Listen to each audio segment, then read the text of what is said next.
pero ¿nos podrías decir la diferencia que hay entre un corresponsal de guerra y un periodista como tal? Sé que si estuviera ahí estaría trabajando como un loco y estaría pasando situaciones probablemente muy duras a nivel emocional. Por otra parte, tal vez me estaría forrando porque estaría currando para mil medios y mil cosas. Pero salir de tu zona de confort siempre te expone a muchas cosas. Pasamos mil movidas, mil problemas, mil altibajos. O sea, ¿Cómo se vive ese... ¿Hay tres religiones? ¿Puede ser? ¿Me he informado bien? bueno, las tres grandes Las y luego tres hay grandes, sí, mil... Pero ¿cómo se vive ese tridente, ¿no? De cultural. Obviamente ahí la convivencia no solo no existe, sino que es lo contrario a lo que se podría llamar convivencia. Tú que estás tan metido en el tema de la información y todo, ¿consideras que la información que nos llega está manipulada o está totalmente manipulada? O sea, tú ves Gaza ahí. Entonces, ahí cuando suenan las alarmas tienen 15 segundos. Suenan las alarmas, tienes 15 segundos para correr al búnker.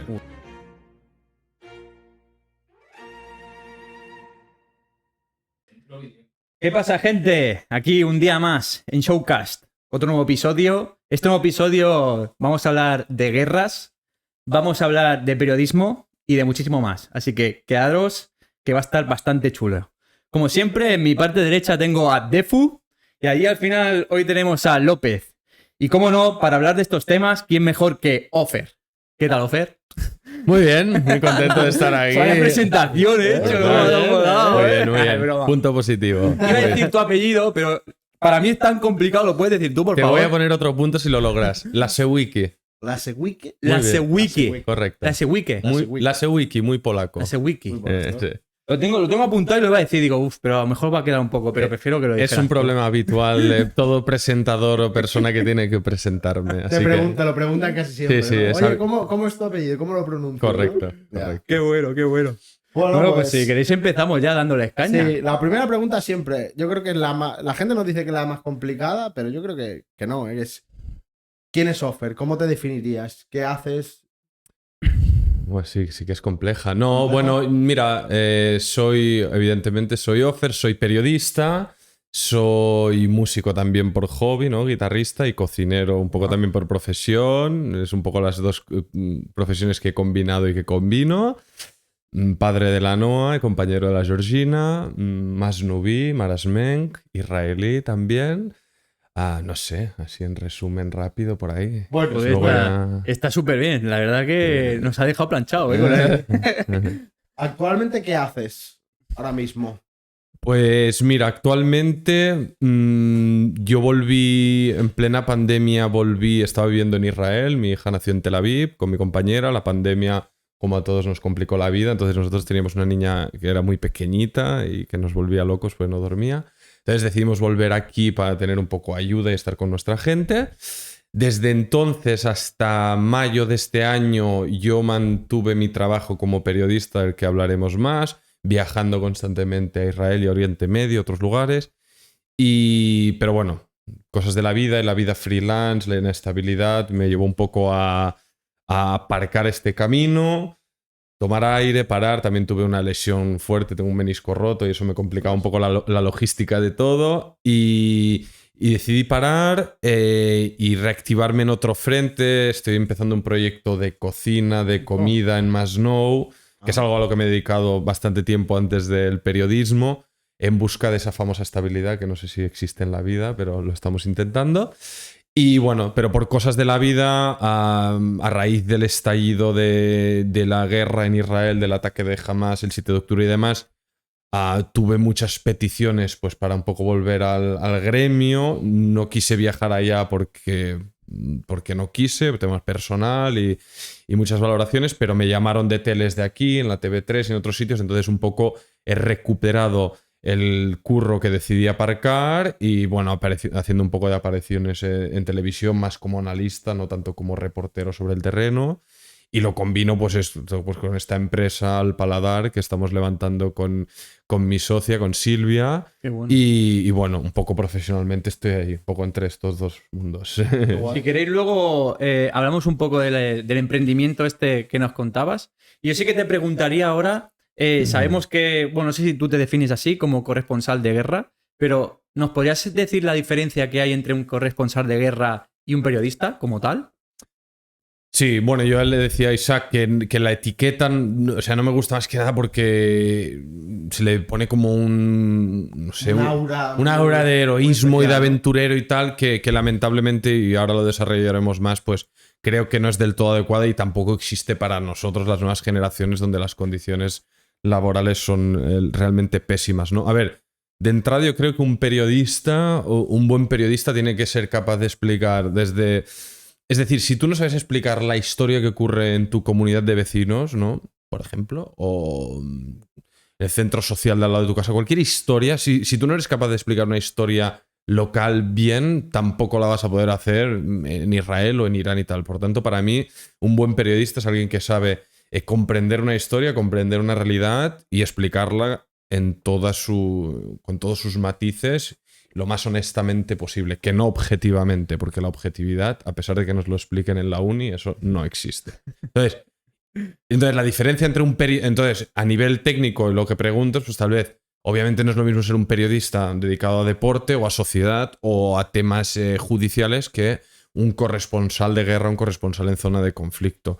Obviamente, pues la principal diferencia de un corresponsal, como he estado yo en una zona de conflicto, pues es que te expones a realidades pues mucho más conflictivas, obviamente, ¿no? De situaciones de tensión, de situaciones donde hay dos realidades que se enfrentan, dos narrativas, por tanto, que se enfrentan. Estás, bueno, lidiando con situaciones, con materiales, con propaganda, con presiones que tal vez, pues, en una realidad de una cobertura de un partido de fútbol del San Andreu, pues no afrontarías, ¿no? Entonces, bueno, sí que tiene diferencias, pero ya te digo, de entrada, para mí la buena base del periodismo y del tipo de que sea es esa, ¿no? El ser capaz de explicar una historia con fundamento, de pies a cabeza, y al final para que la entienda la gente, no para que la entiendas tú o gente especializada, no, es para que la vecina del cuarto o tu suegra o quien sea, tú le estés explicando eso y leyendo tu crónica o viendo tu minuto en televisión sea capaz de empaparse de esa realidad. Tengo una que es, como hablas del periodismo así, como que de contar historias, de saber explicar, pues eso, ¿no? Lo que decías, de los vecinos o de tu comunidad o de... ¿Tú crees que el periodista nace o se hace? ¿Tú ya de pequeño sabías que querías ser Sí. periodista porque se te daba bien contar historias o fue gracias a ir creciendo, ir madurando que te diste cuenta que... Uh-huh. Bueno, mira, revisando documentos de cuando era niño me di cuenta que mi madre me hizo hacer un test psicotécnico de estos de la infancia, un poco para averiguar y tal, y en los resultados salía que idealmente este tal Ofer iría para periodista, ¿no? Pero yo no lo tenía, como... No tenía claro eso que tienes. Yo seré médico, No, que va. Yo me acuerdo que terminé bachiller y no tenía claro qué hacer. Me apunté a empresariales, que es lo típico que haces cuando no sabes qué hacer. Obviamente me borré al año porque no me sentía muy cómodo en esas aguas. Y un poco de rebote me metí a periodismo y comunicación audiovisual. A mí siempre me ha gustado mucho la historia, eso sí. Historia era la materia que en el cole siempre me gustaba más. Y a medida que crezco también y me va interesando cada vez más, ¿no? Israel, el conflicto, la historia de allá y tal. Pero no me meto por eso algo vocacional, eso que dices, se nace. En mi caso es más se hace, ¿no? Entonces me meto en la carrera, ahí voy profundizando, me voy empapando, voy leyendo, voy aprendiendo y ahí sí que me doy cuenta que digo, jolín, este es mi rubro y ojalá me pueda dedicar a ello y voy aprendiendo. Y lo típico, haces prácticas, te vas por aquí por allá y luego aposté por hacer un máster en periodismo especializado en política internacional y conflictos y demás. Pero no creo que se nazca. No, de hecho no se nace nada, ¿no? Yo creo. No, bueno, hay gente que tiene don jugando al fútbol o no sé qué. Por ejemplo. No, yo no creo que tuviera ningún don. Y aparte tampoco creo que por el hecho de estudiar algo necesariamente eres ese algo. O sea, yo he conocido a grandes periodistas o fotoperiodistas que ni han estudiado la carrera de periodismo. Tal vez vienen de, yo qué sé, de filología, de humanidades, de no sé qué, pero por A o por B, al final... La mía no es una disciplina como una ingeniería o medicina que necesitas tener, ¿no? Un manual de instrucciones que debes aprenderte para levantar un edificio o para operar un corazón, ¿no? El periodismo al final es ser testigo de la realidad. Obviamente, si tienes una formación previa y unos fundamentos y una ética y todo esto ayuda, pero en mi caso considero que una carrera de periodismo de 4 años como estudio yo es excesivo. Mi modelo ideal sería tal vez un primer grado de otra cosa, de historia o de sociología y tal, y un segundo grado y tal, sería suficiente. Pero al final, como todo en la vida, creo, se aprende currando, ¿no? O sea, lanzándote a la piscina, haciendo... ¿Cómo se aprende a cocinar? Pues friendo, pelando patatas, no sé qué. ¿Cómo se aprende a limpiar bien una casa? ¿Cómo se aprende a editar vídeos? Editando vídeos, ¿no? ¿O cómo se aprende a hacer podcast? Pues haciéndolos. Pero ¿tú no consideras en parte, Ofer, que sí que necesitas como, al menos desde que naces, tienes como unas pequeñas aptitudes o aptitudes y actitudes para hacer ese tipo de trabajo? Porque a lo mejor no todo el mundo tiene ese don, llámalo, o esa práctica comunicando, ¿no? Sí. Y no pueden comunicar de la misma manera. Bueno, a ver, es que... ¿Qué práctica también, supongo? Sí. Claro. No sé, a ver, no me caso, o sea, no sé hasta qué punto esto que dices de que tienes que nacer con ello. Mi caso o otros colegas yo creo que es más un desarrollo por la práctica. Pero bueno, también me he encontrado mucha gente que es periodista por carrera y por etiqueta y tal, pero que viéndolos trabajar o entrevistar o narrar cosas, considero que tienen fallas, porque al final, para mí, un precepto básico es poder empatizar con la gente, dejar atrás tus cargas y tus prejuicios, y lamentablemente el periodismo está demasiado cargado de militancia, sea cual sea el tópico, informes del Barça, informes de Palestina, informes de Esquerra Republicana. Al final, lamentablemente, muchos periodistas están tan metidos en el tema y ellos mismos también tienen su propia mochila y sus ideas, porque todos tenemos nuestras ideas y nuestra ideología. Pero bueno, una cosa que aprendí en todos estos años en Oriente Medio y hablando, entrevistando y empapándome de gente muy distante y muy divergente a mi forma de vida y mis ideas y tal, es a tratar de dejar de lado lo que es mi percepción y mi vida y tal, y tratar de comprender, que no significa compartir o aceptar, pero comprender por qué ese tipo, aunque sea un fanático, religioso, extremista, racista, lo que sea, intentar comprender su motivación y su por qué ha llegado a pensar lo que piensa, por qué actúa de la manera que actúa, y idealmente a la hora de reportar e informar sobre ello, pues no dejarme llevar por mis prejuicios, lo cual es muy difícil y seguramente que no lo he logrado siempre, y seguramente que eso de algún modo u otro pues se ha hecho permeable en mi trabajo, porque es realmente muy difícil, muy difícil. Entonces, es eso. Yo no creo que sea que yo tenga ningún don, ni yo ni nadie, sino que es un work in progress. Y sí que me he dado cuenta, pues, que eso, a través de la práctica y de ser autocrítico contigo mismo, pues he intentado ir mejorando con los años y ya está. Bueno. Luego más adelante te preguntaremos acerca de alguna anécdota que tengas, que seguramente tengas alguna. A mí me gustaría preguntarte cuántos años llegaste a vivir en Israel para estar allí y todo lo que hayas visto. Bueno, mi familia emigró de Israel aquí a Cataluña cuando yo era un bebé, con 1 año, o sea, toda mi vida he vivido y crecido aquí, me he educado en catalán, en español, tal. Entonces, estudio, hago la vida aquí, he trabajado, como os decía antes, en hostelería y otras cosas, y tal, y con mi pareja ya íbamos hablando, hicimos un viaje juntos. A ver, yo toda mi vida he estado conectado con Israel, casi cada año, 2 años, iba con mi madre y mis hermanos a visitar a mis abuelos, en paz descansen, cuando estaban en vida, en Haifa, en nuestra ciudad natal. ¿No tienen más familia allí? Sí, tengo familia, primos a través de primos de mi madre. Ahora mismo mis padres están ahí, por cierto, en Tel Aviv. Pero bueno, yo toda la vida íbamos en verano o cosas así y tal. Y en 2015 hicimos un viaje con Georgina, con mi pareja, para conocer bien a fondo, enseñarle mi país y tal. Y empezamos a hablar de la opción, pues, de mudarnos, ir para allá. Y yo, porque tenía este impulso de querer intentar ser periodista en Oriente Medio. Ella estaba cansada de su vida y su trabajo en el ayuntamiento de Masnou. Y bueno, nos arreglamos y nos fuimos en 2016. Entonces vivimos ahí algo más de 4 años. por la pandemia y no por elección propia, por nuestra parte nos hubiéramos quedado ahí, pero realmente lo pasamos mal y nos pasaron cosas. Yo también tuve antes una hospitalización, un tema bastante grave, la niña, bueno, un cóctel de cosas que a nivel, era antes poner la vida por delante que todo lo otro y fue muy difícil y muy triste para mí porque después de 4 años me había labrado ya pues una carrerilla, tenía un trabajo medio trabajo fijo aquí, más otras cosas freelance y tal.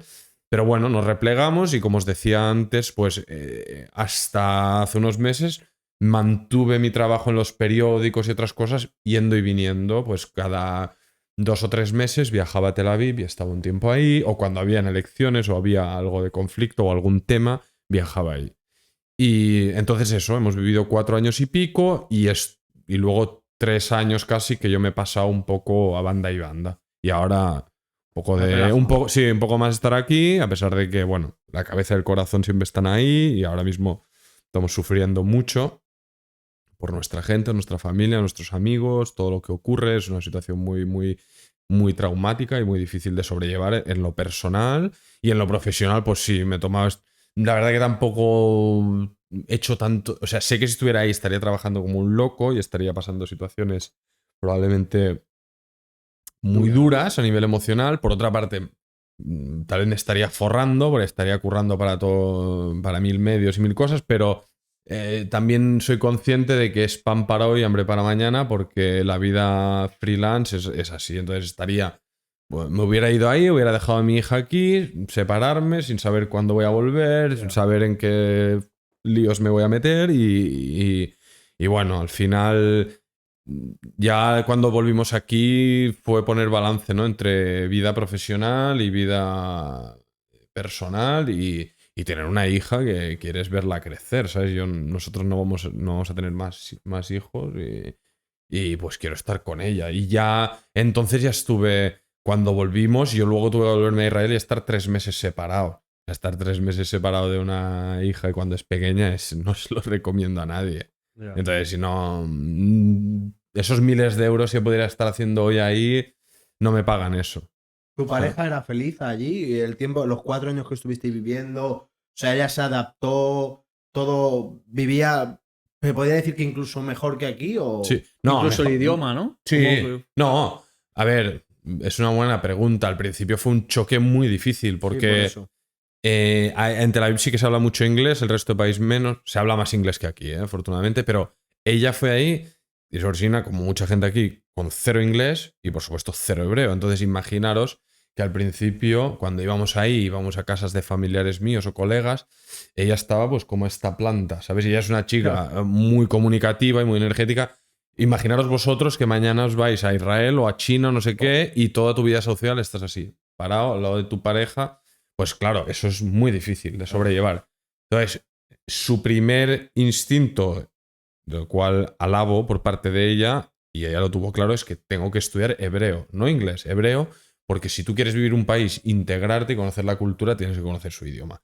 Vosotros podréis ir a Israel o a China o a tal, podríais espabilaros en inglés, pero jamás entenderíais el ADN, cómo respira, cómo piensa la gente, cómo se expresa, cómo vive. Entonces, ella lo tuvo claro y eso le fue bien, pues estudió hebreo, es un drama estudiar hebreo de cero porque te peta la cabeza. Muy Y difícil, ¿no? muy difícil. Yo no, porque yo lo tenía en la cabeza. Yo no sabía a nivel gramatical, porque yo he crecido aquí, pero mi madre siempre me hablaba en hebreo, entonces yo ya podía comunicarme. Yo lo estudié ya y con más facilidad y por mi trabajo y tal, me metí más rápido y tengo más facilidad. Tal. Pero ella fue muy difícil al principio. Pero luego, poco a poco, pues se fue soltando y al cabo de unos 2 años, pues acabó teniendo una base para manejar su vida, poder ir al súper, irse un bus a Jerusalén con amigos que venían a visitarnos y tal, y hacerlo. Y la vida, no sé si mejor o peor, obviamente, a ver, mejor no, porque es complejo Ya. y es un reto y tal, pero bueno, fue una experiencia vital muy, muy enriquecedora para ella, bueno, para nosotros en general, porque bueno, es salir de tu zona de confort siempre te expone a muchas cosas, pasamos 1000 movidas, 1000 problemas, 1000 altibajos, o sea, mucha tensión y tal, pero eso también yo creo que te curte en la vida. Luego tú vuelves aquí y dices, oye, la vida aquí solo va de sobrevivir económicamente y hacer el vermut el domingo, ¿sabes? Ya. Entonces, bueno, no, ya te digo, nosotros volvimos precipitadamente, nos hubiéramos quedado más años. La vida en Tel Aviv es brutal, es un lugar, siempre lo digo, súper dinámico, multicultural, vivo, donde todo el tiempo pasan cosas, juventud, arte, fiesta, activismo.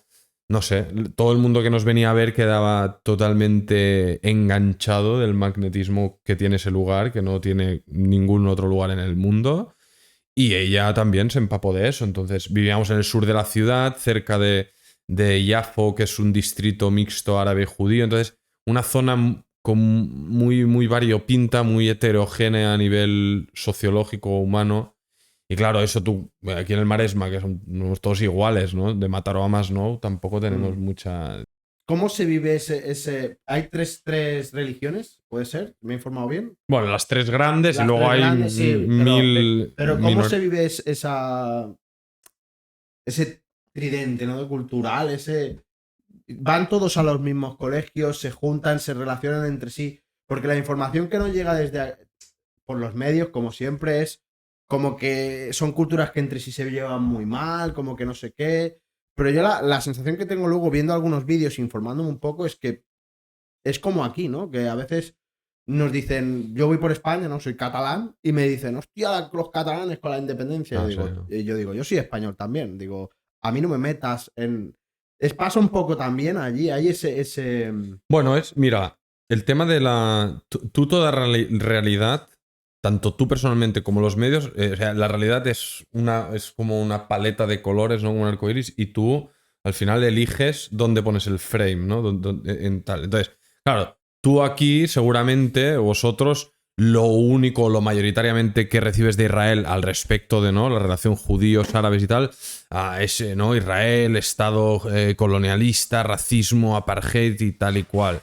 Entonces, depende de dónde pongas el frame. Si tú pones el frame en Cisjordania, donde se centra el conflicto, los territorios palestinos, donde efectivamente hay un régimen segregado, una ocupación militar por parte de Israel sobre los palestinos, conflicto, violencia, tal, pues obviamente ahí la convivencia no solo no existe, sino que es lo contrario a lo que se podría llamar convivencia. Ahora, a mi ciudad natal, Haifa o Yafo, en esta zona donde vivía al sur de Tel Aviv, otras ciudades mixtas en Israel, porque al final Israel es un país de unos 9 millones de habitantes y el 20%, 21% de la población es árabe, mayoritariamente musulmana y también cristiana, hay árabes cristianos. Entonces, cuando desde aquí a mí me acusan a Israel constantemente de racismo, apartheid y tal, yo digo, joder, yo en Israel he aprendido mucho más de la cultura árabe y de la religión islámica y de los ramadán. Yo la pescadería que iba era de Raed, de un árabe cerca de mi casa, que teníamos una relación fraternal brutal. La carnicería, yo también iba a comprar carne halal a los musulmanes en Yafo, oía el rezo de las mezquitas 5 veces al día, cosa que aquí en el Maresme en ningún lugar oiremos el canto de una mezquita. En Haifa, en mi ciudad, se celebra junto al Hanukkah, que es estos días la fiesta de la luz de los judíos, junto a la Navidad, incluso junto al Ramadán simbólicamente, aunque Ramadán cae más en verano. Se agrupan y hay conciertos, eventos culinarios, ferias, donde ves árabes y judíos, bueno, viviendo juntos porque viven juntos en la misma ciudad. Y obviamente habrá gente más y menos más radical y gente que no le gustará esa realidad, pero eso en estas zonas y en estas zonas de Israel se vive, bueno, pues como parte del día a día y con normalidad. Sí que es cierto que no todo es de color de rosa. Por ejemplo, hablabas del sistema educativo. El sistema educativo sí que hay el sistema... Israel es muy complejo, es un puzzle, es un país muy pequeño, pero de muchas realidades divergentes que viven a la vez juntas. Entonces, sistema educativo, hay como el sistema educativo general laico, hay el sistema laico judío, sistema educativo judío religioso y hay el sistema educativo árabe en los pueblos y ciudades de mayoría árabe. Sí que en estas ciudades mixtas que os mencioné hay algunos proyectos y algunas escuelas mixtas, guarderías y escuelas mixtas árabes judías, pero es una minoría. Es una minoría. Entonces, bueno, ya te digo, ni blancos ni negros. O sea, hay cosas a mejorar, pero por otro lado, los árabes en Israel sí que históricamente han vivido discriminación por parte del Estado, hay negligencia, por ejemplo, de infraestructuras, hay mucha criminalidad, mafias en las zonas de mayoría árabe, pero por otro lado, pues los árabes de Israel, que ellos muchos se consideran a sí mismos palestinos residentes en Israel, tienen acceso pues a trabajar como banqueros, como jueces, a servir como políticos en el Parlamento, tienen derecho a voto, es decir, tienen mayores perspectivas de crecimiento en la vida probablemente que cualquier árabe en cualquier otro país de Oriente Medio. Eso es una realidad, ¿no? Pueden estudiar altas tecnologías, meterse en el mundo del high-tech, en la medicina, en los hospitales. Los hospitales, por ejemplo, más del 30% del staff de los hospitales en Israel son árabes, tanto enfermeros como cirujanos, como tal. Tienen un prestigio muy alto y en su sociedad esto no sé, tienen esto en sus genes y la verdad que yo he estado ingresado en un hospital y me han tratado árabes y al final, no sé, lo ves como... Yo lo veo como algo normal, es decir, no me sorprende ni lo trato diferente a esa enfermera porque sea árabe, ni el pescadero porque sea árabe, lo considero un ciudadano más de mi país y de esa realidad que es heterogénea y que, bueno, tiene cosas a mejorar, pero por otro lado yo he vivido mucho más, me he impregnado mucho más de esta riqueza que no aquí, que aquí a priori somos muy welcome y muy refugees welcome y tal, pero como me hables de abrir una mezquita en el barrio, tal. Entonces, bueno, los temas hay que tratarlos y se tienen que afrontar en toda su complejidad y lo complicados que son. Y obviamente el choque cultural existe y es difícil y hay que tratarlo. Y aquí, una crítica que hago mucho a la gente de aquí es que es muy fácil dar lecciones sobre cómo debiera ser Israel y cómo debiera ser el resto del mundo, mientras que aquí todo lo que sea mirar y asumir algún tipo de responsabilidad y tal, no me lías. Eso lo he vivido yo mucho aquí. Toma palito. Una cosa.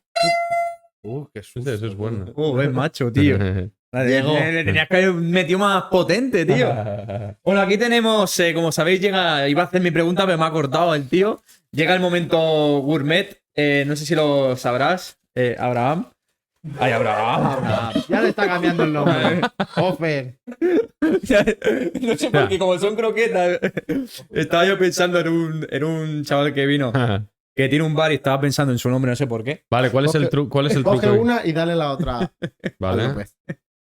Por cierto, si os está gustando hasta aquí, ¿no? Eso es. Y os está pareciendo interesante, suscríbete, dejadnos un comentario, criticarnos, decir lo que queráis y seguimos, ¿vale? Y la campanita. Por cierto, si tienes redes sociales, Ofer, lo puedes comentar ahora, es tu momento o después, como tú quieras. Sí, no, bueno, estoy en Twitter, OferLR y ya está. No, yo me centro más en vosotros. Vale, sí. vale, a ver, ¿cuál pica? Pues nada, equipo. De 1, golpe. 2 y 3. De golpe, ¿eh?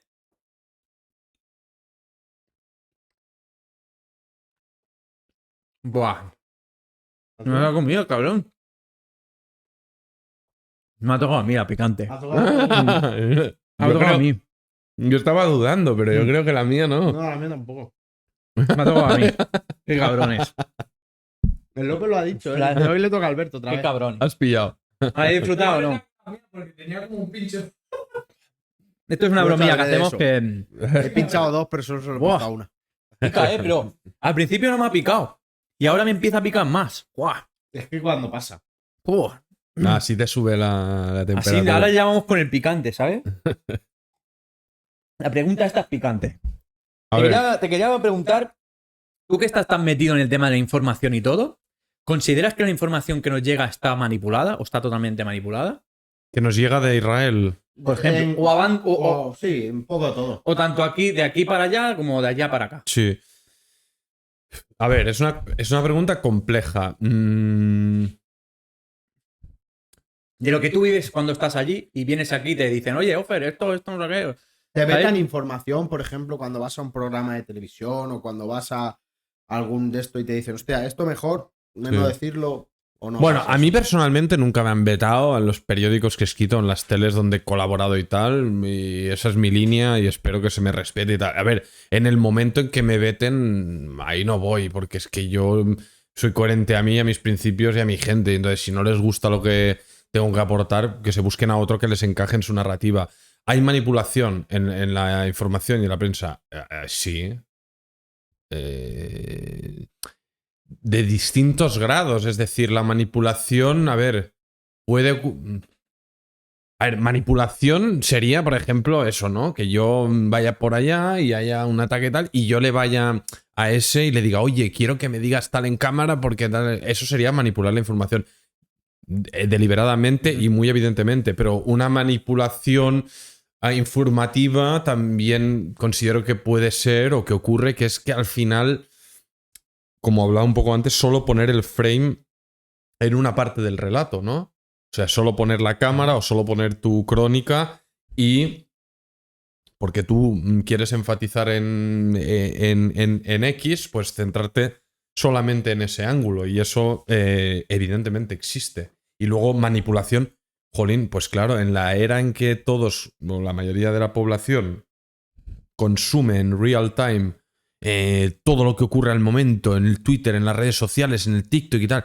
Claro, eso también, las partes implicadas en un conflicto, si hablamos en el que me ocupa, entre Israel y Hamas en Gaza, pues claro, las partes implicadas también toman eso y utilizan eso como un arma de guerra. Entonces, también las partes implicadas pues pueden bueno, pues no, y lo hacen, utilizan la información y la manipulación como un arma de guerra. Y ahí los periodistas y luego los ciudadanos que reciben esta información están expuestos a esto. Y ese es un gran tema y es una de las grandes complejidades en la que creo que se encuentra el periodismo y los periodistas, que es que parece que tengamos que responder al minuto, al momento, a toda información o hecho que haya ocurrido sin tener tiempo a contrastarlo, a verificarlo. ¿No? Tenemos en esta guerra algunos casos flagrantes, o hay dos o tres grandes temas. Uno fue un supuesto misil que el Ministerio de Sanidad en Gaza, controlado por Hamas, atribuyó a Israel, donde de repente se hablaba de 500 o más muertos. Toda la prensa internacional en bucle salta a dar la noticia, aquí en Estados Unidos, en todos lados, y hay manifestaciones convocadas contra el genocidio de Israel en Gaza y tal y cual. Y a la mañana siguiente, en la misma noche, ya empiezan a salir vídeos con pruebas visuales que ponen en duda ese relato. A la mañana siguiente, la propia prensa palestina saca una foto del día después del estallido en ese hospital. Al final se ve un pequeño cráter, probablemente fruto de un misil palestino que no llegó a pasar a Israel e impactó allá. Se han hecho varias investigaciones y la mayoría de conclusiones invitan a esa conclusión. Resulta que los muertos no fueron 500, sino una treintena, si es que los O sea, si mucho hubo. menos. Sí. Pero claro, el mal ya está fet. Ya Claro. tú esa información ya la has pasado en telediarios, en portadas, en tal y cual. También en las masacres cometidas por Hamas, al principio, algunos reporteros que estuvieron ahí en el sur de Israel hablaron de bebés decapitados y no sé qué. Hubieron verdaderas atrocidades, ¿no? Masacres, gente quemada viva, violaciones. Bueno, cosas, un trauma del que nos costará mucho salir, pero resulta que esa información de bebés decapitados fue un rumor que mencionó una reportera porque se lo comentó un soldado y no sé qué. Pero claro, eso nunca lo hemos podido corroborar, ¿no? Bueno, y así algún otro caso más. Entonces, claro, los periodistas y por tanto la ciudadanía estamos expuestos a esto porque al final las partes implicadas en todo conflicto, aquí podríamos también estudiar 1000 casos, son conscientes que tienen estas herramientas de difusión masiva y de desinformación masiva, ¿no? Rusia lo ha utilizado. Rusia ha sido un gran creador de desestabilización en democracias occidentales mediante la difusión de desinformación. Y eso hay gente que se lo traga con patatas y lo difunde como verdades absolutas y tal. Entonces, sí, hay mucha manipulación y es muy grave. Y esto pone no, pone muy, o sea, pone en peligro nuestras sociedades, la credibilidad de la prensa, de la información. Bueno, es un tema muy serio, yo creo yo. Totalmente. Sí, sí. ¿Cómo se vive siendo corresponsal de guerra? Antes comentabas el tema que en 2016 te habías ido con tu esposa y tu hija a Israel. ¿Cómo se vive cuando tú, por ejemplo, tienes ese trabajo que te expones siempre, quieras o no, que te pase algo? Entiendo. Entonces, ¿cómo se vive teniendo familia allí, teniendo familia aquí? ¿Tú cómo lo vives interiormente? Mm. A ver. Complicado, Ya, ¿no? sí, hay momentos que son muy complicados Y porque. jodido también, entiendo. O sea, Emocionalmente, joder. muchas veces Sí, supongo que es. o sea, yo qué sé, por ejemplo, ahí el territorio es muy pequeño, ¿no? Es un país muy estrecho. Desde Tel Aviv a Jerusalén y Belén, que ya es territorio palestino, es que es menos de una hora conduciendo, ¿no? Ni de aquí a Girona, tal vez. Entonces, claro, es complejo a veces, yo qué sé, me pasaba, ¿no? Estar en una realidad ahí en las zonas palestinas, tal vez en un campo de refugiados o cubriendo, yo qué sé, una manifestación o un lío de los colonos en un asentamiento, no sé qué. Zonas donde hay tensión, donde el ejército, bueno, carga, o hay tiros, o hay cosas, no sé qué, y tú luego vuelves a Tel Aviv, a tu realidad y a tu vida normal, a tomarte una cerveza con tu colega, donde ahí es una burbuja, donde si no sales de ahí parece que no pase nada nunca, porque eso también es una realidad que tiene Tel Aviv, que es como una especie de burbuja, un microcosmos de Israel, nada parecido al resto del país. ¿Y no puedes salpicar algo? Sí, Ahí. obviamente salpica. Ahora en la guerra, obviamente, han habido un montón de cohetes y alarmas antiaéreas y atentados también. No digo que no ocurra nunca nada, por descontado que no, pero Tel Aviv, fuera de tiempos de conflicto, se parece más a Barcelona que no a Jerusalén o sitios de Israel o de los territorios palestinos donde el conflicto se vive en el día a día, ¿no? Entonces, bueno, sí, emocionalmente es complejo a veces de que, hostia, tú has estado en un sitio, no sé, en la frontera en Gaza, ¿no? Donde el día anterior hubo misiles impactando, tú estás ahí con los boom y los tal, que, hostia, una cosa es cuando lo ves y lo otro cuando lo vives y lo sientes ¿Lo has vivido de cerca tú, que impacte muy cerca y esa sensación? ¿O siempre has estado un poquito alejado? Sí, no. O sea, tal vez en el momento en que ha caído no, pero he ido después, ¿no? Que cayera y tal. O yo qué sé, o Y suenan la las imagen. alarmas, o tener que estar con mi hija bebé, que suenen Claro. las alarmas y meterte al refugio Sí, antibombas, ¿no? eso quería que nos lo contaras. Sí, también. bueno, a ver, no es una realidad normal, no es una realidad que puedas equiparar con nuestra vida aquí. Y bueno, ya te digo, no quiero tampoco meterme ahí con de esto de heroicismo ni tal. No, bueno, No, lo pero está sufre, bien. lo sufre mucho más la gente que es víctima de esto Ya. en Israel y en Gaza y en Siria y en todo lugar del mundo que tristemente vive en guerra. Lo sufren mucho más de lo poco que lo he sufrido yo, que al final yo, como todo occidental con un pasaporte tal, tiene el privilegio de decir, mira, me piro de aquí, que es mi caso. Pero bueno, sí que jolín, tengo algunas experiencias de estar en zona de conflicto, que luego es eso, aparte la distancia es tan corta que tú luego cruzas en coche y en media hora estás ahí en tu casa, en Tel Aviv y tal, y dices, joder, hostia, lo que he vivido ahora hace un rato, ¿no? Y ahí arriba, en esas colinas, o el ejército pegando tiros o cosas. Y cuesta de tú luego, pues, bueno, de mantener cierta serenidad. Luego ya cuando eres padre y tienes una hija, no sé, el esfuerzo, tú no quieres que eso tampoco traspase ni a ti te influya mucho en tu humor, ¿no? Y en tu felicidad también, porque al final tú tampoco eres responsable de que ocurran esas situaciones tan desafortunadas y tal, y tú es un reto que tenemos también la gente, creo yo, trabajadores humanitarios, periodistas, bueno, gente que va y visita y vive zonas de conflicto, que al final, bueno, tú intentas informar o ayudar o lo que sea de esa realidad, pero tú luego, eso no quita que, eso no, creo yo que idealmente no tiene por qué influir en tu vida En tu día a personal, en la felicidad tuya, de tu gente, o sea, no es culpa tuya, ¿sabes? Que haya esa está guerra. claro. Pero sí que a veces chocante o incluso mismamente a veces me pasaba que iba a una zona, sé, en la frontera con Siria y veías ahí literalmente la guerra como si la estuvieras viendo. No sé, tío, es impactante.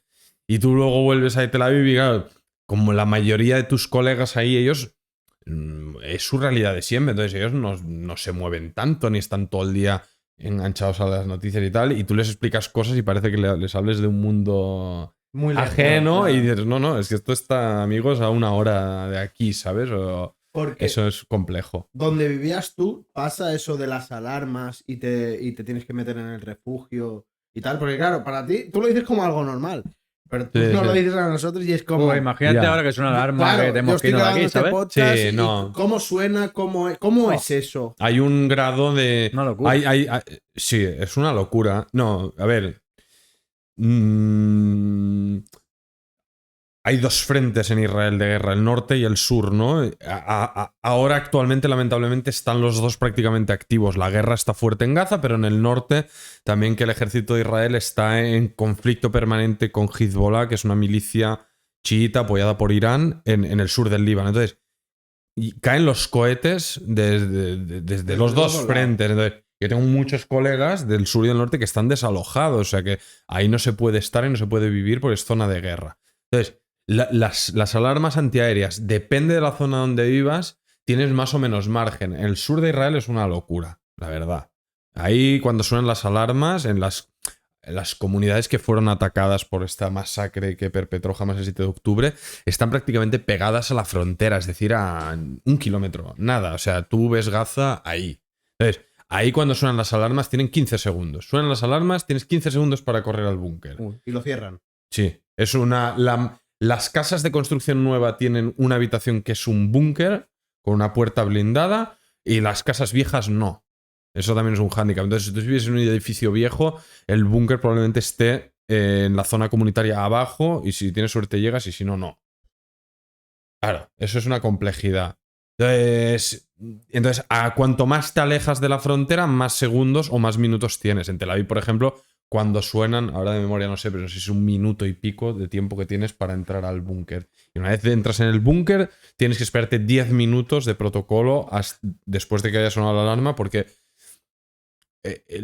Israel tiene una ventaja, que es que tiene un sistema, una batería antimisiles que cuando los enemigos disparan cohetes, esta batería va a impactar para neutralizarlo. Es efectiva un 90%, lo cual significa que neutraliza mucho, pero no neutraliza a todos. Hay gente que por un exceso de confianza tal vez suena la alarma, no se mete en el búnker y luego tal vez lo pagas muy caro. ¿Sabes? Bueno, esa sí, es que lamentablemente es la realidad con la que hemos crecido en un país que ha vivido en guerra permanente desde su fundación, hace 75 años, a más o menos grado, y bueno, no es nada, no es ni normal ni es agradable, pero bueno, es parte de la realidad. Ya te digo, en los años que estuve yo sí que hubieron episodios, escaladas y alguna guerra en Gaza y tal, y nosotros con mi familia pues tuvimos que entrar al refugio alguna vez, pero no al nivel que sí, lo que estamos viviendo estos días y la respuesta de Israel en Gaza. Bueno, el ataque de Hamas y la respuesta de Israel y todo tiene una... no tiene comparación a nivel proporcional con lo que vivimos nosotros los años ahí. O sea, esto es de verdad algo muy, muy, muy duro. Buah, es una locura Sí. totalmente. Sí, Yo te iba a preguntar que después de todo esto que nos has comentado y todo, psicológicamente no te quedas un poco tocado. No te puedes, ¿sabes? Yo qué sé. Cuesta mucho, cuesta mucho. Cuesta mucho, joder. A ver, yo, por ejemplo, acabo de estar... Mira, hoy mismo, antes de estar con vosotros, vengo con unos amigos de Tel Aviv que están aquí y otro amigo mío... Es que aparte los dos son periodistas, además. Uno era corresponsal en Jerusalén, que lo acaba de dejar después de 8 años. Se vuelve a Argentina, que es su país de origen. Y el otro vive ahí, es de Tel Aviv de toda la vida. Acabamos de juntar... Entonces... Constantemente, ya sea aquí físicamente o en conversas por el teléfono o Skype o lo que sea, estoy constantemente en contacto pues, con mi gente y con sus circunstancias vitales que están marcadas ahora mismo por el trauma, por el dolor. Casi todo el mundo en Israel conoce a alguien o que mataron, o que fue secuestrado y está en Gaza y no se sabe tal, o que se han herido, o colegas que podríais ser vosotros que han sido reclutados y están dentro de Gaza luchando y no sabes qué le va a pasar, y si se ha muerto, bueno, Es decir, es un país que está ahora mismo en stand-by, en una situación de trauma colectivo, de dolor, de lamentablemente mucha sed de venganza, lo cual me duele y no comparto porque si bien creo que hay que erradicar a Hamás esta sed de venganza colectiva y este mensaje de victoria mediante arrasar con todo, no creo que nos lleve tampoco a un futuro mucho mejor, pero sí está ahí. Es como que tú sigues con tu vida, pero esto está ahí siempre. Está ahí siempre. No consigue... Hago el esfuerzo por hacer vida y pasármelo bien y estar con mi hija y tocar la guitarra y cocinar, bueno, tal, pero eso está ahí. Eso está ahí. También yo tengo una necesidad de estar permanentemente como conectado y sabiendo, porque al final es la suerte también de mi gente, ¿no? Como, imaginaros aquí, o sea, imaginaros que de la noche a la mañana que hay pues una fuerza islamista o terrorista y tal que invade Mataró, pela aquí a 8.000 personas, probablemente a mucha de vuestra gente conocida, pues hostia, y de repente entramos en guerra con el pueblo de al lado y hostia, bueno, es que cuesta de imaginar, ¿no? Ya, Pues sí, es muy difícil. entonces, sí, claro. Y no solo lo que pasa ahora, sino también la incertidumbre del que vendrá. Yo no sufro tanto por mis padres, porque mis padres ya son jubilados y a nivel económico ya están arreglados y tienen salud, a pesar de complicaciones tienen salud y cualquier momento pueden volver, pero me preocupa mucho por la gente de nuestra generación que tienen hijos recién nacidos, que se tienen que construir una vida, ¿qué tal? Y bueno, y realmente tienen, bueno, unas complejidades y unos retos muy, muy bestias por delante. Y aún así, no sé si estoy acertado. El otro día comentándolo con ellos, ¿no? Antes siempre nos juntamos antes y más o menos valoramos las preguntas. Y yo sí que me he informado bastante porque es un tema que me llama, ¿no? Aún así, Israel, dime si estoy equivocado, tiene un PIB muy alto, o sea, y es un país bastante rico. Sí. O sea, porque el otro día uno de ellos me decía, hostia, pero Israel es pobre. Y yo le decía, no, es que lo mejor es eso, que Israel no es pobre, o sea, es un país muy, muy rico, aun todo lo que le está pasando, y es un país que sigue en crecimiento, ¿no?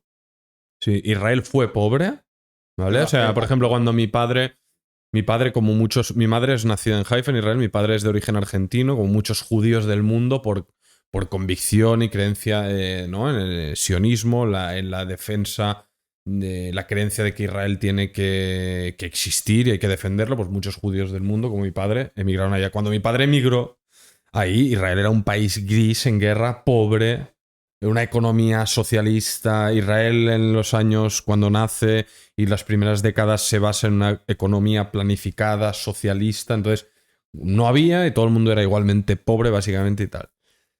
Muchos cambios en los años 80, como en todo el mundo, entra el liberalismo y el capitalismo, en Israel también, y cambia un poco, ¿no? la estructura económica, política y social del país. Y bueno, se producen muchas metamorfosis y tal. Y en resumen, Israel pasa a ser una potencia económica, un milagro económico de hecho, porque es un país que no tiene nada para exportar, no tiene petróleo, no tiene recursos y tal. Y lo que vende Israel al final es conocimiento, es I+D. Se la conoce Israel como la Startup Nation porque es de los países con mayores emprendimientos, startups por metro cuadrado del mundo. De hecho, en el 2022 creo que fue la cuarta economía más potente de la OCDE. Y esto es complejo, suena fácil decirlo, pero es complejo porque como os digo, al final esto se basa en esta apuesta a nivel estatal por el I+D y en un carácter que tiene el israelí de superación de buscar solución a los problemas. Como es un país en constantes problemas y cambios y crisis y tal, eso está muy en el gen de la sociedad israelí y eso es lo que hace que al final dos se junten, ven que hay un problema, pues se inventen no sé qué, tal, no sé qué, y eso de repente pasa a ser una startup millonaria que la compra no sé quién en San Francisco y esos dos chavales de repente se hacen millonarios. Ahora, no todo es de color de rosa. Es una economía muy fuerte a nivel macroeconómico, pero eso también se traduce en muchas desigualdades. Entonces hay estos indicadores que tú mencionabas de un Producto Interior Bruto muy alto. ¿Por qué? Porque hay un 9-10% de la sociedad que se dedica a este sector de las altas tecnologías muchos colegas míos y que se han forrado, que tienen sueldos que fliparíais. Pero eso también se ha traducido en un encarecimiento de la vida a unos niveles desorbitados. Coste vivienda, coste cesta de la compra, coste caro, es muy caro. carísimo, pero ridículamente caro. Mucho más que aquí. Sí, sí. Sí. Y aparte caro, y a veces, claro, tú estás en Tel Aviv pagando una fortuna por un piso que es una ratonera. Y dices, un piso en los barrios donde vivía yo, al sur de Tel Aviv, que lo equipararíais al Poblenou de entonces, zonas así industriales, destartaladas y tal, y que tú estás pagando una verdadera fortuna por vivir ahí. Entonces, ¿qué pasa? Buena parte, la fuerza laboral del país, profesores, conductores de camión, enfermeros, que al final tienen sueldos, que lo que sería el 1000eurista de aquí, que ahí tal vez sería 2000 eurista, pero que con eso no haces nada, porque todo es tan caro que no... O sea, Entonces, la gente mucha parte de la población vive ahogada a crédito, a deudas y tal y cual. Entonces, como todo, bueno, de las economías y del liberalismo, del capitalismo, pues tiene la cara A y la cara B. La cara A, bueno, sí que es una tal que te permite y ahí es, ¿no? Libertad, libre mercado y tal. Pero bueno, tiene sus costes también y a nivel social, ya te digo, hay unas brechas bastante heavies. Y ahora, si lo pasas ahora a la pregunta, el reto es muy grande. Porque mantener un país en guerra tiene un coste económico muy grande. Piensa que toda la fuerza motriz, la fuerza de trabajo, la mayoría está reclutada y está luchando. Claro. Entonces hay miles de empresas paradas, mucha gente, sectores enteros parados, cultura, conciertos, deportes. Entonces imagínate, futbolistas, entrenadores, camarógrafos, no sé qué, hostelería. ¿Quién se va a ir ahora a pegar un festín? Cuando está ¿no? Tú ahora no estás ahí, no estás pensando en ir a pegarte una mariscada. Entonces, y claro, desde fuera se concibe como Israel, como una potencia, con Estados Unidos, aliada de tal. Sí, vale, esto a nivel macro y a nivel político y a nivel estatal. Y el primer ministro seguro que no tendrá dificultades, pero ya te digo, yo he tenido una familia amiga mía del norte de Israel que estaban aquí como refugiados, que no se habla de ellos. Se habla de los refugiados de Gaza porque son más y su drama es mayor porque el nivel de destrucción y de muerte que afrontan es mayor, lamentablemente, que el que afronta Israel, pero Israel tuvo los primeros semanas de guerra 500.000 de refugiados internos y externos. Y estos colegas tuvieron que dejar su pueblo al norte de Israel, venirse aquí pagándoselo todo ellos, con niños que dejan de ir a la escuela. Tú imagínate estar tu vida parada en stand-by, no curras, tienes 2 hijos, estás en un país que no es el tuyo, ahora han vuelto para ahí, pero no pueden volver a su pueblo porque es zona de guerra, pero no tienen indemnizaciones del Estado porque están más allá de la zona designada por el Estado, del radio que designó el Estado para dar indemnizaciones. Bueno, son cosas un poco locas y complejas y tal. Pero bueno, el coste que está teniendo la guerra es bastante heavy y va a costar... Todo lo que va a salir después es muy incierto y no sabemos cómo se ve. Es una locura. Sí. Si se podría llegar a comparar un poco el tema de Israel con España. O sea, o similitudes, diferencias. Sí. Incluso el tema de si queremos meternos un poco más allá con el tema de independencia de Cataluña y todo esto. El tema eso de los conflictos. O si no, básicamente, diferencias ya no a nivel político, social, como quieras llamarlo, sino diferencias más de la cultura. O sea, si te queremos meter profundo o no profundo. Sí, hay similitudes y hay diferencias. Hay similitudes. Primero, es un país mediterráneo y nosotros también lo somos, ¿no? Entonces, carácter de la gente, ¿sabes? Y el modo de vida. Siempre he vivido pegado a la costa, tanto aquí como ahí, ¿no? Entonces, el estilo de vida, ¿no? Vivir fuera, de juntarte con la gente, de la gastronomía, el aceite de oliva, es el ABC ahí. Bueno, y aparte es buenísimo, ¿no? No sé, yo creo que entre Barcelona y Tel Aviv, o sea, la gente de ambas ciudades cuando conocen la otra se sienten muy, muy como pez en el agua. Identificados de alguna manera. Sí, muy... Ya te digo, es porque te sientes cercano a pesar de la diferencia de la barrera cultural o de idioma y demás. Ahora, bueno, también a nivel político y a nivel social tiene diferencias abismales. Principalmente porque aquí Sí, tú mencionabas el tema, por ejemplo, el conflicto político de aquí, ¿no? De independencia, que de repente la sociedad se nos dividió en Cataluña 50-50 y tal. Vale, sí, esto fue un tema heavy, pero fuera de esto somos muy homogéneos, ¿no? Digo, los catalanes o españoles en Cataluña, ¿no? Entre nosotros, obviamente yo soy inmigrante o con un inmigrante de Senegal, pues sí que somos diferentes, ¿no? Pero a nivel étnico, a nivel de manera de vivir, somos tal. Ahí en Israel lo sorprendente es que tú cruzas una calle, cruzas un barrio en el sur de Tel Aviv o la ciudad al otro lado de la ronda y estás en un universo paralelo. De repente estás en una ciudad de judíos ultraortodoxos que viven como nuestros antepasados en Polonia o en Lituania o en Rusia, encerrados en guetos y estudiando solamente en las sinagogas y en las yeshivas, dedicados solo a la vida religiosa, al estudio de la Torá, mientras cruzas y estás en Tel Aviv y estás en una fiesta techno-gay, en un after de gente drogada y que no sé qué. Y bueno, ves realidades muy diferentes y muy chocantes en un espacio físico muy pequeño. Y eso aquí no ocurre.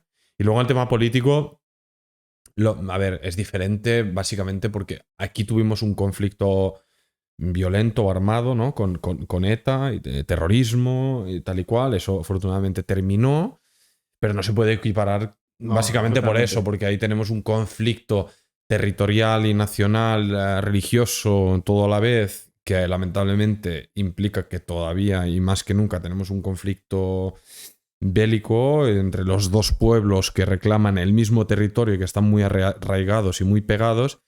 ¿Sabes? Tal. Con el tema... A ver, paradójicamente en Cataluña hay mucha gente del nacionalismo catalán que se ha identificado mucho con Israel y con el sionismo porque los judíos después del Holocausto logramos construir un estado propio, reavivar una lengua y tal. Y eso, los nacionalistas catalanes que después del franquismo reavivaron el catalán con la inmersión lingüística, que aspiraban a tener un estado propio y tal, siempre han visto pues con una parte, han visto pues con mucha admiración lo que lograron los judíos en el Estado de Israel. Pero fuera de esto, de esta anécdota, bueno, a veces yo cuando escucho los problemas o los debates políticos aquí, hasta me río, digo, ojalá fueran ahí, Sí, ¿sabes? el problema es Sí, eso, ¿no? que no le quito gravedad, ¿eh? O sea, que aquí también tenemos temas y no implica que porque no haya guerra en tu país no tengas problemas. Aquí tenemos problemas serios y, joder, somos todos aquí jóvenes, ¿no? ¿Qué perspectivas tenemos aquí los jóvenes para crecer, para tal? Hay conflicto no resuelto Cataluña-España, hay extrema derecha, hay la izquierda con sus 1000 líos. O sea, hay temas y no hay que menospreciarlos, ¿no? Pero son... tienen otro nivel. Otra magnitud. Sí. Sí. Muy bien. Ofer, una pregunta, así cambiando un poquillo de tema, aunque está dentro de él.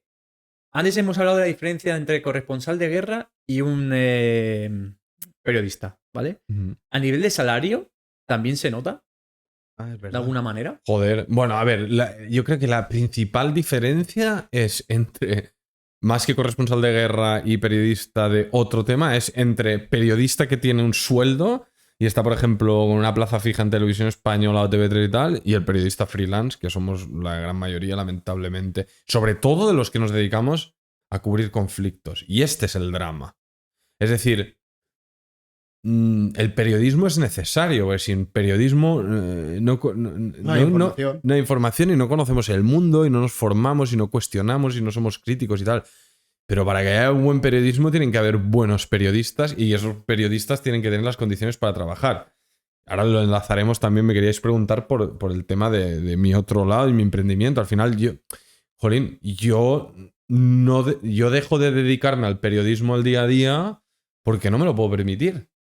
Porque como tantos otros colegas, porque somos freelance. ¿Te refieres? Por ejemplo, sí, a ver, yo soy freelance, es lo que supone, ¿no? Freelance, es decir, yo escribía en La Vanguardia, de aquí de Barcelona, en La Razón de Madrid, y hacía, bueno, y he hecho documentales y otro tipo de... O a veces me surgían colaboraciones con otros medios o cosas. Pero claro, yo cobraba por pieza publicada. Es decir, si de repente hay elecciones, por ejemplo, vale, estoy como un loco, 10 días haciendo entrevistas, reportajes, porque cada día se publica algo y el domingo hay un especial de ese tema y la revista y pum y pa.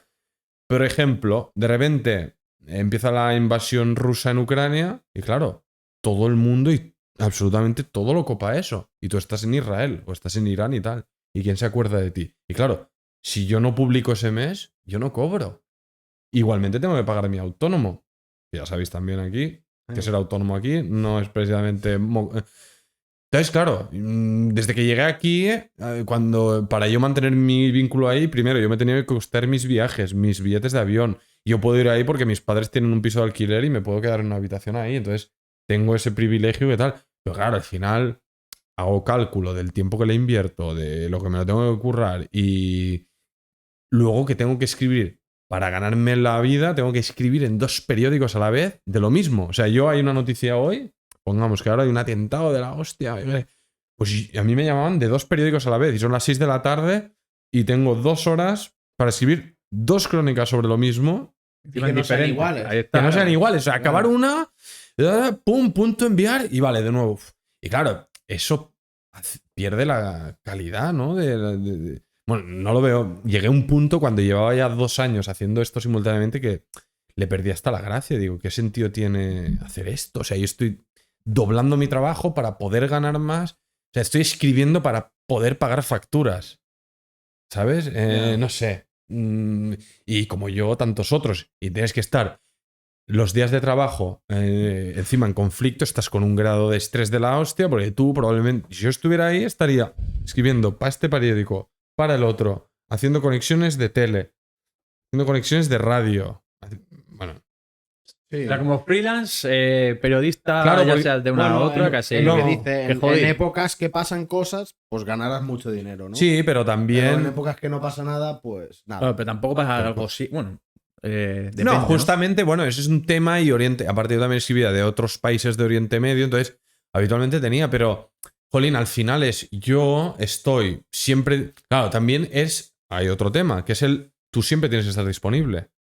Tú siempre tienes que decir que sí, porque ese sí son 100 y pico euros, 100 y pico euros. A ti te va la vida. Entonces, yo estaba. Quedamos el domingo nosotros, vamos a hacer unas cañas y tal. A las 4 de la tarde, plego, me tengo que ir. O me iba por los sitios con el ordenador, o tal, o estás por ahí en una barbacoa medio borracho putada y ahora, pum, ahora te vas al concierto que no sé qué, no, cambio de planes. Porque claro, si la sensación de, hostia, si digo que no hoy, digo que no mañana, tal vez ya me dejan de llamar. Claro. Y entonces, esto no es una manera de trabajar. Yo he vivido 7 años sin vacaciones, o sea, me iba de vacaciones trabajando. Yo no conocía a nadie en mi entorno que se fuera de vacaciones trabajando.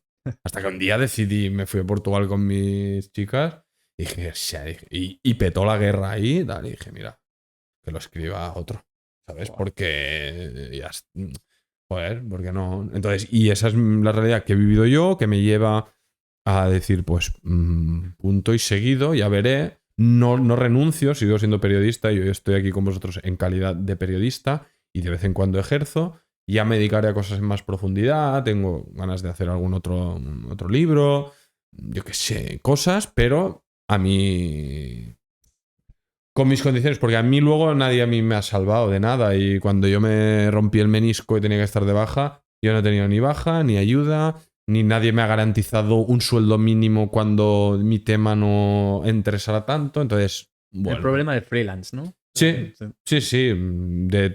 Supongo que de los otros rubros también tiene sus complejidades, pero en este además se añade eso, que está muy mal pagado. Es que la diferencia que hay es tan abismal entre mis antecesores, nuestros antecesores y nosotros, nuestros antecesores. El que era corresponsal de La Vanguardia antes en Beirut o en Tel Aviv ganaba fortuna. Ganaba fortunas, un corresponsal de La Vanguardia. O sea, el trabajo que hacía yo, si lo hubiera hecho hace 15 años, pues tal vez si hubiera manejado bien la pasta sería hasta rico. Sabemos que en España siempre decimos, ¿no?, que hay muchos bares, ¿no?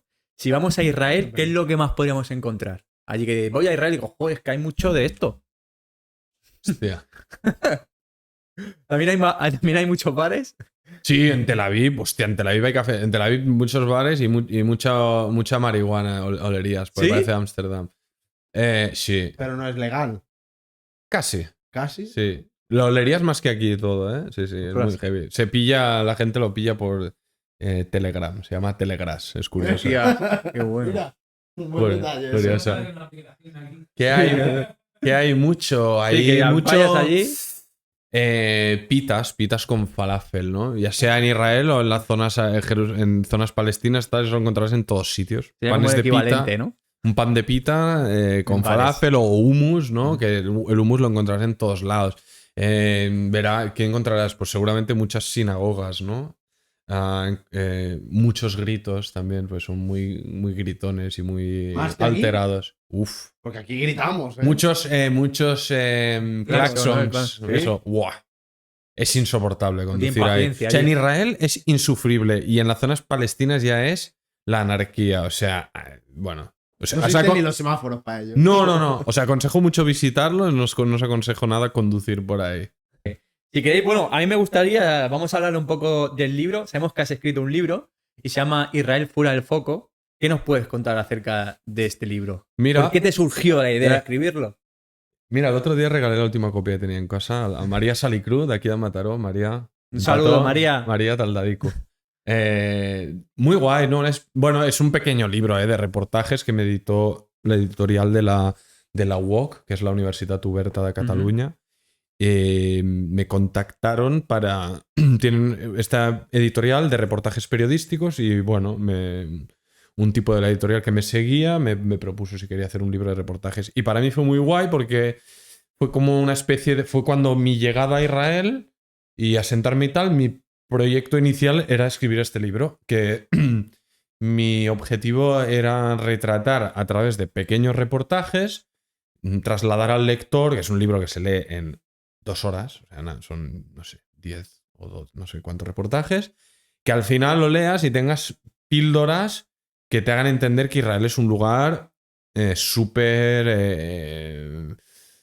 diverso, heterogéneo, como os decía antes, sorprendente, un lugar de triunfos y tragedias donde lo bueno, lo excelente y lo malo y lo trágico ocurren a la vez, ¿no? Y donde hay, hostia, judíos etíopes, ¿no? Que son totalmente negros, que a la gente le choca, que hay eso, árabes y judíos que viven en convivencia, que hay ultraortodoxos que pretenden mantener un estilo de vida más basado en una vida de hace siglos que en la modernidad. Como todos estos microcosmos conviven ahí, entonces yo me iba desplazando a diferentes localidades o perfiles o personas que consideraba que irían bien y nada, pues fui recopilando y escribiendo estos reportajes y tal, y ya está. Joder. Pues nos quedará el emprendimiento. ¿Qué tanto te gusta, Albertito? A mí me encanta el emprendimiento. No, sí, cuéntanos un poco. Decías que has dejado ya, por fin o no, el tema del periodismo.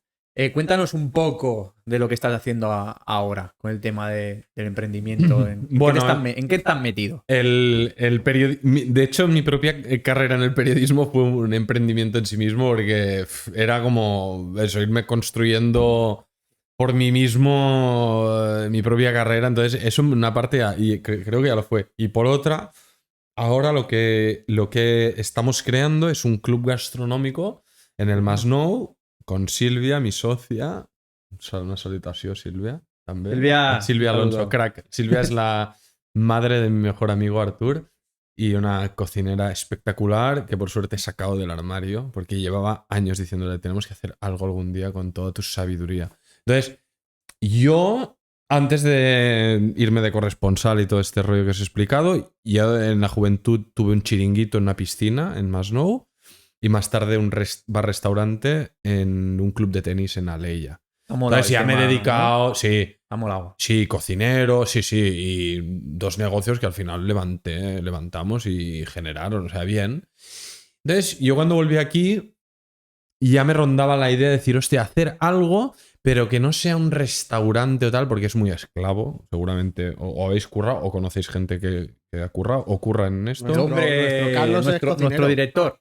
Pues mira, y bueno, es muy esclavo, horarios totalmente, bueno, ya lo sabéis, no os lo tengo que contar, es una vida muy dura. Entonces, nos inspiramos en una idea que empieza a aflorar por aquí en el Maresma, en Tellá, en Mataró y también en Vilassar, clubs gastronómicos que vienen a ser asociaciones, clubs privados, que te armas un local, te haces una cocina, una mesa y tal, y montas menús cerrados para grupos, ¿vale? No es un restaurante al uso que está abierto de lunes a domingo y tal. Entonces, hay un tipo ahí en nuestra zona en Masnou que lleva años haciéndolo y que le va muy bien, una masía ahí, y es eso que hace menús cerrados por tanta pasta, bien de precio, o sea, cobra pasta. Y ¿Una vez a la semana o...? Él está abierto bastantes días, diría que a partir de miércoles a domingo. Nosotros nos queremos centrar sobre todo jueves, viernes y sábados, noches sobre todo. Pero no es, como os digo, no es un local. Hemos agarrado un local que estamos acabando de reformar, pero no estará abierto al público. Solo se llegará por boca a oreja. De hecho, la puerta del local, la persiana estará cerrada, que tiene un punto así hasta de Qué bueno. misterio. Y Tan clandestino parece incluso, sí, ¿no? un poquito así. Toque Sí, eso, ¿por qué? Por dos cosas. Uno, porque no quiero tener la rutina de un restaurante y esa esclavitud. Y dos, porque logísticamente y a nivel operativo nos da la ventaja de que no tenemos que registrarnos como restaurante, pagar los impuestos de un restaurante, sanidad, no sé qué. Al final es una asociación, igual que las asociaciones de cannabis, Sí. ¿no? Que venden droga y... Y una Coca-Cola de lo que quieras, claro. Pues nosotros igual, al club entra quien se hace socio, que básicamente es apuntarte en la lista y tal. Entonces la gente de nuestra zona nos vendrá, oye, Ofer, queremos hacer para el cumple de mi suegra tal, para 15. Bueno, yo les paso un menú, nos acordamos, tanto por barba. Entonces, es una manera de cocinar y de compartir la cocina y la gastronomía de otro modo. Porque tú, la gente que viene a sentarse, tú ya sabes cuántos son, lo que van a pedir, tú ya lo tienes todo preparadito. Y es una manera de atender y de acoger a la gente que es casi como atenderlos en tu casa, que es un poco esa es la idea. Mientras esto estamos acabando las reformas, hemos empezado a hacer unos menús semanales, que es como un negocio paralelo del mismo proyecto, de batch cooking. Con la misma que persona. sí, que son menús semanales que entregamos en tuppers a domicilio. Entonces, cada semana estamos publicando un menú por 50 euros, que son 4 tuppers, con como 2 raciones bastante abundantes en cada tupper. Entonces, muchas familias jóvenes o gente mayor que no puede cocinar o tal no sé qué, pues nos está viendo, nos sigue y nos pide. Y esto nos está dando una manera de tener un ingresillo hasta que el local no esté terminado. ¿Y eso dónde lo pueden encontrar? Por ejemplo, Nos llamamos en Instagram Al Paladar Club Gastronòmic, en català, todo junto. Al Paladar Club Gastronòmic. ¿Cuál es la pregunta que más te hacen? De lo que sea, ¿eh? Puede ser incluso de tu hija, ¿eh? O sea, de todo lo que nos has hablado, de tu vida, ¿qué es lo que más te pregunta la gente? Hostia. Joder, pregunta. Es buena esta, ¿eh? Ya, es difícil la pregunta en sí, ¿no? Yo creo que probablemente de dónde eres, ¿no? Porque el nombre como el primer... Claro, si tú te llamas Alberto, no es, no es mi nombre como es diferente. Y la apellido. Probablemente, sí, yo creo que la procedencia, ¿no?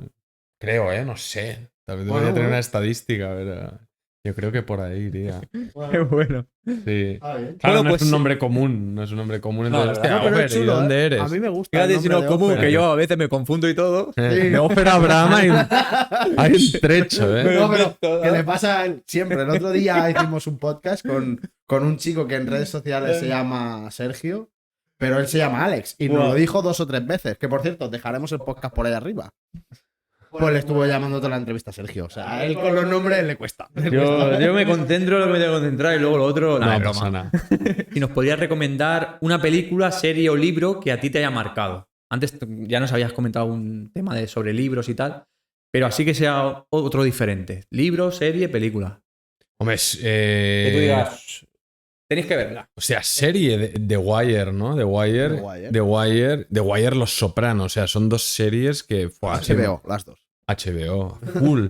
Bueno, es que de hecho yo creo que me cuesta ver series porque después de haber visto tales obras maestras, bueno, luego, ¿no? Breaking Bad y alguna cosa, pero es que, hostia, The Wire y Los Sopranos las he vuelto a ver con un gran amigo mío, el Ricky. En 1984 de George Orwell, porque lo trasladas a nuestros tiempos y hay tantas similitudes que dices, madre mía, qué profeta, ¿no? De este mundo controlado y utópico y tal. Ese libro me acuerdo que lo leí, entonces no era muy aficionado a la lectura y ese libro me impactó mucho. Y hace poco leí el libro de Vasily Grossman, de sus crónicas de la Segunda Guerra Mundial, escritor ruso, judío, que fue empotrado con las tropas soviéticas y narró toda la Segunda Guerra Mundial, unas crónicas.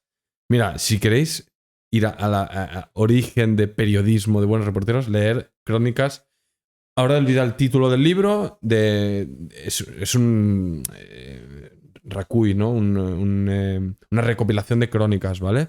Pero las narraciones que hace, tan fidedignas, cómo te logra trasladar como escritor al terreno, y él obviamente narra las atrocidades de Treblinka, el campo de exterminio de Treblinka, y cómo él entra a estos lugares y lo que se encuentra y lo que narra, es que logra realmente con sus crónicas transportarte ahí. Eso es brutal. Bueno, llegados a este punto, Ofer, me gustaría hacerte la pregunta que siempre hago yo, que es ¿por qué cojones has venido hasta aquí? Hostia, a porque vernos me a habéis nosotros? engañado, porque me habéis Te hemos engañado. Porque me habíais prometido que me tocaría la lotería y me he dado cuenta de que, De que no.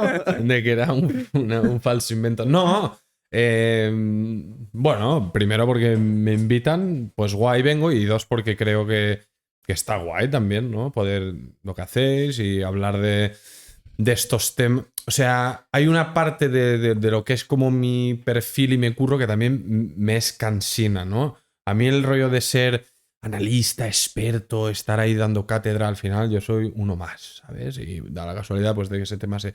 Pero cuando estoy en entornos así como muy periodísticos, académicos y tal, que todo el mundo es muy sabiondo, también me cansa. Entonces está bien hablar de estos temas, pues así como ¿Y con cómo te has vosotros. sentido? Bien, muy ¿Qué- cercano. ¿Qué nos dirías para mejorar si Sí, viene unos otro tips, como unos tú? tips unos de tips un periodista. de Para cómo- gente que Te no hemos es. hecho buenas No. preguntas, has Sí, estado bien. no, yo creo que... Sí, buenas preguntas porque son preguntas muy básicas y al final creo que es lo que hay que hacer, o sea, y no hacéis, no habéis hecho preguntas con prejuicios, habéis hecho preguntas con curiosidad, es decir, decir, vale, tengo aquí un tío que sabe de este tema, pues voy a pillar, y os habéis elaborado un guión y unas preguntas y tal que sirven pues para conocerme mejor a mí y de dónde vengo y el trabajo que hago y tal, y al final creo que tiene más gracia esto, o sea, pero con esta fórmula aplicada a todo. Es decir, yo que hago canciones, creo que es mejor hacer do, re, mi, re, do, si eso me suena bien, y escribir dos frases que vengan y vuelvan y tal, que no irme por los cerros de Úbeda. Es decir, pues yo creo que la sencillez está... no se valora lo suficiente, y creo que está bien para esto. O sea, ABC, tío, o sea... Pregúntame esto y contéstame lo otro, y no... Y curiosidad, conocer, yo creo que está ¿Ves bien bien. cómo lo tenemos estructurado? ¿Has llegado hasta aquí y todo? No sé, tío. Ahora dice que no. Puedes decir lo que quieras. No, al menos ya te digo, gente sin experiencia, llevamos poco tiempo, de cómo nos hemos comunicado contigo. Sí, el yo creo rollo que traemos. sí, y aparte, por lo que os he mencionado antes, porque tenéis este elemento de curiosidad y de querer conocer a... Supongo que lo habéis hecho conmigo y con cualquiera que se haya Sí, sentado me aquí, gusta. sin prejuzgarlo, ni sin que tus supuestos conocimientos previos influyan en cómo... Porque si tú, respecto a alguno de los temas que hemos tocado, ya me vienes, que esto nos pasa mucho, tú ya me sueltas tu teoría, tu visión de las cosas y tal, yo tal vez ya me cierro en canal o ya me contrario, entonces no sé hasta qué punto quiero...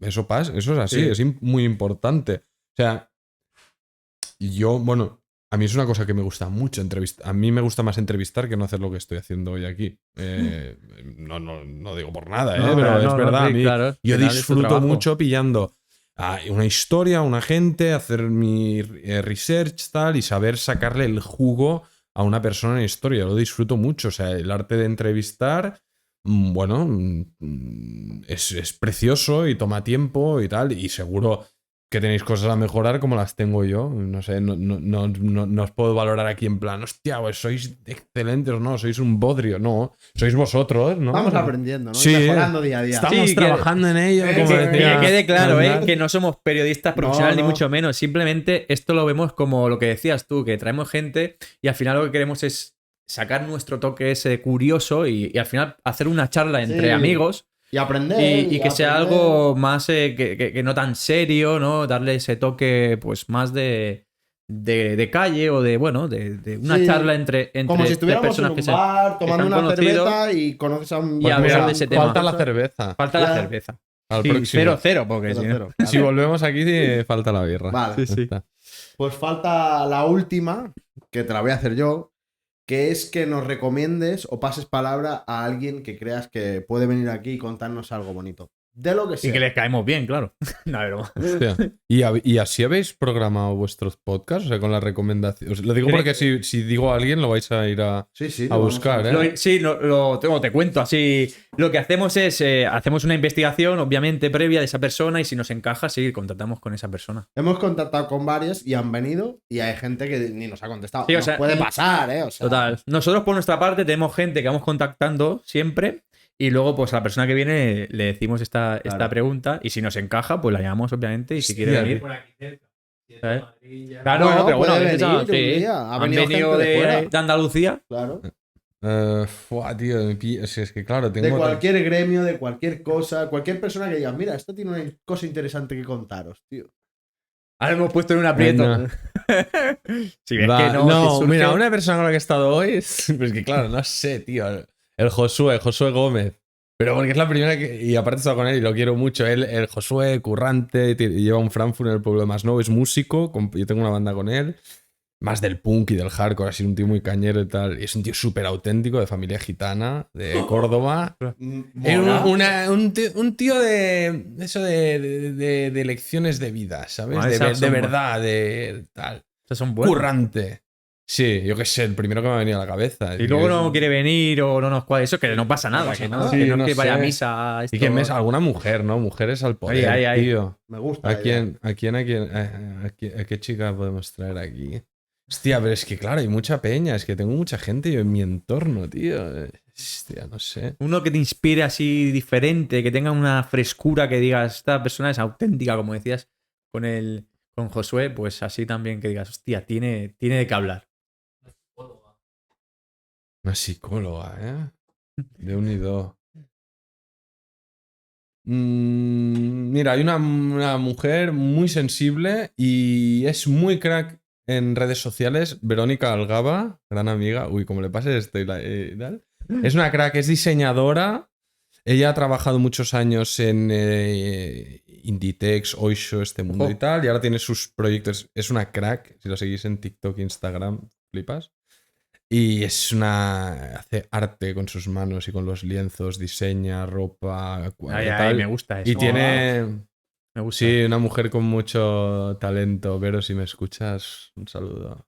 No sé por Un qué saludo desde aquí. me habéis venido a la cabeza. Bueno, No si sé, te ha venido por conozco- algo. No, Si te ha claro, venido claro. por algo. ¿no? Sí, pero es que como la Vero y el Josué, o sea, os podría mencionar, tengo gente riquísima, no de dinero, porque el dinero De- no te hace rico, de conocimiento. de conocimiento y Total. de personalidad y de talento brutal. Entonces, yo qué sé, me podría aquí pasar horas hablando de gente, pero mira, Bueno, pero estos dos nos un valen. chico y una Sí. chica se tira. Muy bien, no, Yo qué sé. totalmente. Pero random, ¿eh? No, No, está no. preparado esto. No, no. no sintáis mal los otros que no ha dicho, no os preocupéis, Sí. que también piensa en vosotros. Claro. Correcto. Bueno, pues Correcto. llegados hasta aquí, habrá que despedirse, ¿no? Sí, nos Isaac, ¿tú qué opinas? despediremos. Yo creo que va Ok, siendo hora. ¿Despido yo o despides tú hoy? Bueno, déjame que me gustaría agradecerle a Ofer que ha venido. Le pido perdón que antes me confundí. Nah, es broma. No, pero te De agradezco. Ofer a Abraham, aquí estamos Sí, todos que, con vosotros. ¿sabes? Con el Han showcast. pasado tanta gente ya que nada, es broma. No, pero que en serio, te agradezco mucho que hayas venido aquí, que hayas confiado también en nosotros, en lo que hacemos Claro. y que me he sentido súper a gusto contigo de hablar de estos temas, la verdad. Hemos aprendido mucho también hoy y que eres bienvenido también cuando tú quieras y que muchas gracias. Entonces, ya cuando quieras, Isaac, te paso la palabra. Sí, lo mismo que dice él, ¿no? Que gracias por venir, que ojalá escribas ese segundo libro. Total. Que yo lo voy a leer. Y eso que no leo. Lo digo ya. Pero ese sí, porque es un tema que siempre me llama, ¿no? El Holocausto, la Segunda Guerra Mundial, la Primera. Es un tema que intento ver películas, series, buscar información. No leo libros, pero sí que busco mucha información por internet. Y entonces, si lo haces, seguro que, y más hoy que ya te conozco, que ha sido un rato súper nutritivo, porque hay cosas que más o menos ves en vídeos, me informo y me gusta mucho el tema bélico desde fuera, claro, desde el punto de vista de saber qué está pasando, ¿no? En otras partes del mundo. Y me gusta el toque que nos has dado hoy de aprender un poquito más, de verlo más desde un punto de vista de alguien que ha estado allí. Que muchas gracias por venir y que ha sido un placer. A vosotros, un placer, el placer es mío, también me he sentido muy bien. Y que vaya bien el podcast, tú, que vaya creciendo, que el que venga detrás de mí al próximo capítulo, pues también pues se sienta así de bien y nada, oye. Y eso, la próxima con una birra y ya está. Qué grande. Muchísimas Pues nada, gracias, venga. Ofer. Pues nada, hasta aquí, si aquí. os parece, Defu, Ofer, López y un servidor ahijado. Nos vemos hasta la próxima. Chao. Adeu, adeu. Muchas gracias, tío.